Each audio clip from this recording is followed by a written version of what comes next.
Rajesh law centre में आप लोगों का स्वागत है। आज हम लोग चर्चा करेंगे संविधान में 3 महत्वपूर्ण अनुच्छेदों का। वो है 291, 363 और 363A। जैसा कि अनुच्छेद से ही स्पष्ट हो रहा है कि 291 और 363 संविधान निर्माण के समय ही जोड़ा गया था, जबकि 363 ये बाद में जोड़ा गया अनुच्छेद है। कब जोड़ा गया है बताएंगे भी। 26वां संविधान संशोधन 1971 से जोड़ा गया। अब ये तीनों अनुच्छेद किससे जुड़े हुए हैं? ये तीनों अनुच्छेद अपने आप में ऐतिहासिक हैं, अपने आप में ऐतिहासिक हैं, ये इतिहास को छिपाए हुए हैं। और ये 3 अनुच्छेद गरीबों के कल्याण के लिए, अगर हम कहें कि गरीबों के कल्याण के लिए, गरीबी को ख़त्म करने वाले अनुच्छेद कौन से हैं, तो इन अनुच्छेदों का भी उसमें नाम है। 291, 363 और 363 है। इन अनुच्छेदों को पृथ्वी पर्स के नाम से जाना जाता है। क्या है ये सब चीज़ें, आइए देखते हैं स्टेप बाय स्टेप। बहुत महत्वपूर्ण प्रोविज़न है। मैं पूरे संविधान में जितने भी प्रोविज़न इससे जुड़े हुए थे कोशिश करके सबको एक साथ यहाँ पे लिखने का लिख के और आपको समझाने की कोशिश कर रहा हूँ। ठीक है, उसके बाद भी हो सकते हैं बहुत सारी बातें छूट जाए, क्योंकि संपूर्ण ज्ञान किसी विषय के बारे में किसी भी व्यक्ति को नहीं हो पाता। फिलहाल चलिए कोशिश कर रहा हूँ आप लोगों को समझाने के लिए।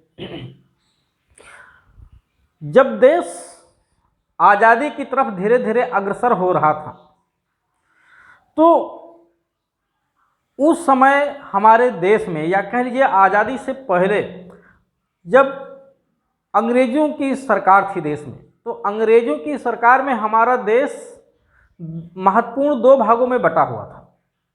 अंग्रेज़ों के समय में एक ब्रिटिश भारत और एक देसी रियासतें, यानी पूरा भारत 2 भागों में बटा हुआ था, एक देसी रियासत और एक ब्रिटिश भारत। जो देसी रियासतें थीं ये अंग्रेज़ों से पहले सब रजवाड़े थे। अंग्रेज़ों के समय में भी रजवाड़े थे, लेकिन थोड़ी सी संख्या की कमज़ोर हो गई थी। तो जो रजवाड़े थे, चाहे सिंधिया घराना हो, ग्वालियर का, राजस्थान का, कहीं का भी हो, महाराष्ट्र का, तो जितने भी राजघराने थे, इन जब अंग्रेज़ों की गवर्नमेंट आई तो अंग्रेज़ों से एक एग्रीमेंट हुआ और इनको अपने दायरे में सीमित कर दिया गया कि भाई ये जो आपका रजवाड़ा है ये सीमित होगा और आप सरकार, ब्रिटिश सरकार को टैक्स देते रहेंगे और आप जीवित रहेंगे। देश जब आज़ाद हुआ तो आज़ाद भारत के सामने एक सबसे बड़ी चुनौती ये थी कि जो देसी रजवाड़े हैं, भारत लगभग 550 से ज़्यादा टुकड़ों में बटा हुआ था, जिसको देसी रियासतें कहते हैं।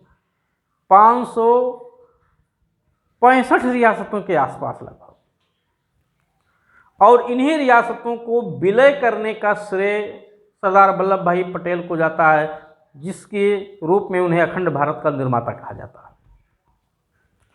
तो इन 565 जो रजवाड़े थे लगभग, इन रजवाड़ों को कैसे विलय किया जाए भारत में और राजशाही प्रथा भारत से ख़त्म की जाए, क्योंकि अगर राजशाही प्रथा बनी रहेगी तो गरीबी ख़त्म नहीं हो सकती।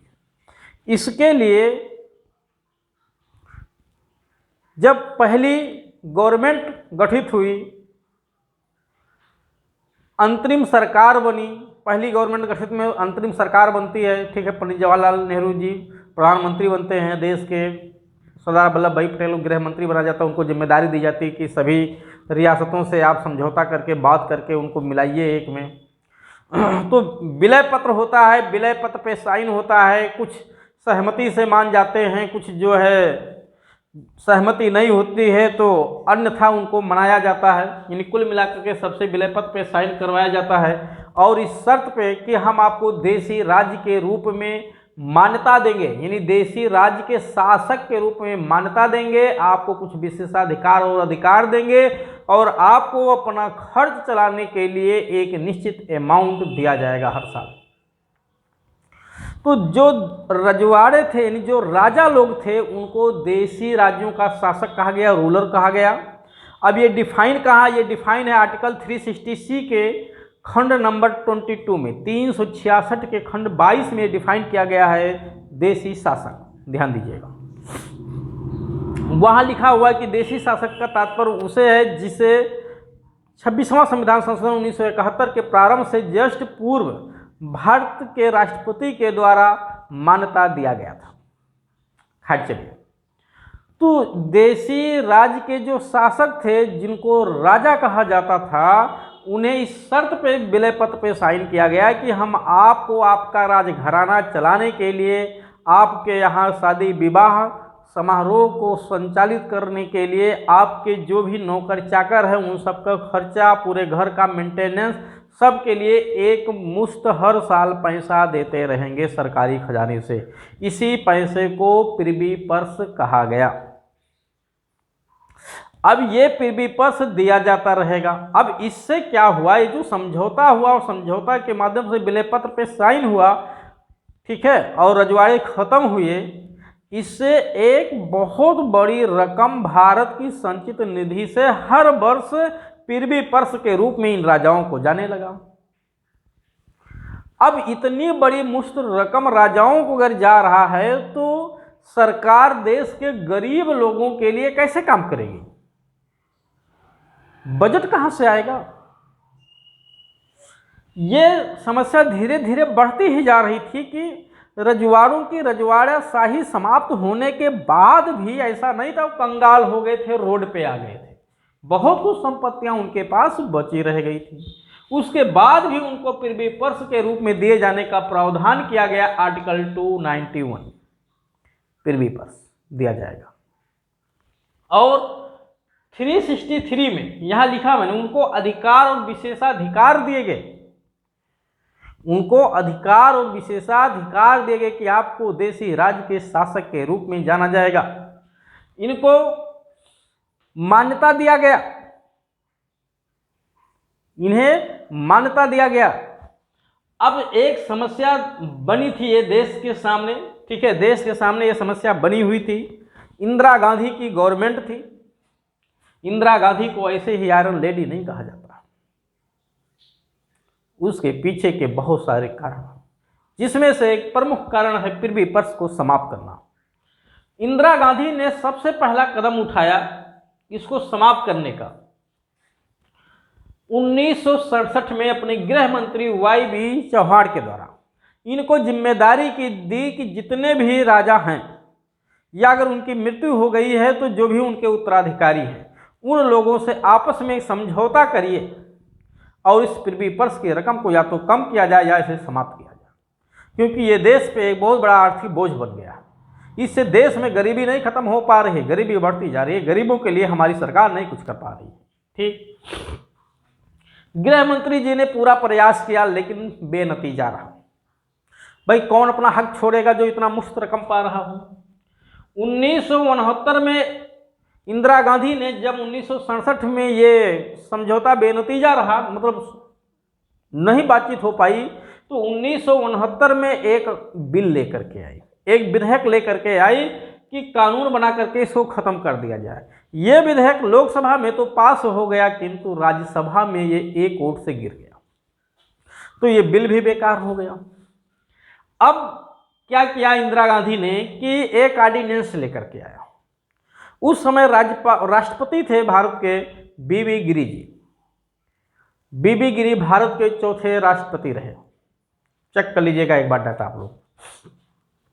बीबी गिरी ने 1969 में ऑर्डिनेंस जारी किया आर्टिकल 123 के माध्यम से, क्योंकि 123 में राष्ट्रपति को अध्यादेश जारी करने की पावर है और उस अध्यादेश का वही प्रभाव और वही बल होता है जो पार्लियामेंट के द्वारा बनाई गई सामान्य विधियों का होता है।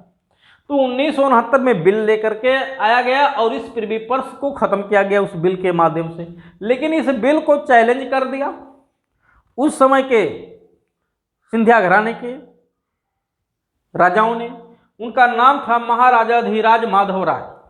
महाराजा H.H. महाराजाधिराज माधव राय ने इसको चैलेंज किया सुप्रीम कोर्ट में, तो ये केस बना महाराजाधिराज माधव राय बनाम भारत। 1970 के आसपास का एक केस। सुप्रीम कोर्ट में लगभग शायद मुझे जहाँ तक अंदाजा कि 11 जजों की बेंच बैठी थी और इस ऑर्डिनेंस को असंवैधानिक घोषित कर दिया और कहा इस तरह से राजाओं के विशेषाधिकारों को समाप्त नहीं किया जा सकता। अब ये बात तो ठीक थी, देखिए ठीक था, विशेषाधिकार संविधान में मिला हुआ था, प्रिवी पर्स मिलने की उनको छूट थी, लेकिन इससे एक तरफ जहां अमीर का और पेट भरा जा रहा था, जो अमीर है उसको और अमीर बनाया जा रहा था, वहीं जहां जो गरीब है वो और गरीब होता जा रहा था। तो सुप्रीम कोर्ट का ये जो जजमेंट था, ये जजमेंट देश हित में ना होकर के कुछ सीमित शासकों के हित में था। फिर इंदिरा गांधी इस जजमेंट से एक तरह से कही तो तिलमिला गई, उनके तीसरा प्रयास असफल हो गया। अब उन्होंने चौथा प्रयास फिर किया। चौथा प्रयास उन्होंने नारा दिया, गरीबी मिटाओ। गरीबी मिटाओ का नारा देकर के वो 1971 के चुनाव में जनता के पास जाती हैं और उस 1971 के चुनाव में उनको भारी बहुमत से सीट मिलती है, सरकार बन जाती है, बहुत ज़्यादा सीट मिलती है, लगभग 350 सीटों के आसपास मिलती है और उनकी सरकार बन जाती है। इसी आधार पे वो जनता के बीच जाते हैं कि हम इस प्रिवी पर्स को बंद करेंगे। जैसे ही गवर्नमेंट बन के आती है तुरंत वो 26वां संविधान संशोधन 1971 में लेकर आती है। 1971 में 26वां संविधान संशोधन लेकर के आती है और 26वां संविधान संशोधन 1971 में पास हो जाता है क्योंकि फुल फ्लेज में गवर्नमेंट है, कोई इशू नहीं है। और क्या किया उन्होंने, तुरंत आर्टिकल 291 जो प्रिवी पर्स की बात, निजी थैली की रास यही थी, निजी थैली की रास 291 को रिपील किया। इनके जो अधिकार थे देशी शासकों के उसको 363 में लिखा हुआ था, उसको समाप्त किया और 363 जोड़ करके वहां साफ साफ लिखा कि जो देशी राज्यों के शासकों को हम मान्यता दिए होते कि ये देशी राज्य के शासक हैं, ये भी शासक हैं, ये भी शासक हैं, जितने लोगों को मान्यता दिया गया था, लिख दिया कि राष्ट्रपति ने जितने लोगों को मान्यता दिया था उस मान्यता को हम समाप्त करते हैं और जो उनको हम थैली दिए जाने का प्रॉमिस किए थे उस थैली को भी खत्म करते हैं। इतना ही नहीं, जैसे ही ये थैली खत्म होती है अब बहुत बड़ा रोष उत्पन्न होता है शासकों के द्वारा, लेकिन कर क्या सकते हैं, तो कुछ नहीं कर पाए और यहीं से प्रिवी पर्स का समापन हो गया।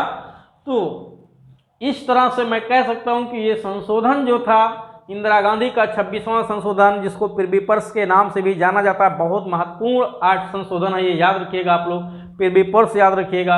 आपसे यहाँ से प्रश्न कुछ भी पूछे तो प्रिवी पर्स क्या है, ये कब दिया गया, क्यों दिया गया, कैसे खत्म किया गया, देशी शासक किसे कहेंगे, ये 366(22) में परिभाषित किया गया, खंड 22 में, ध्यान रखिएगा। निजी थैली की रास 291 में थी, अधिकार और विशेषाधिकार इन्हीं देशी राज्य के शासकों का 363 में था और उनको मान्यता और थैलियों का उनका अंत किया गया 363 ये जोड़ करके।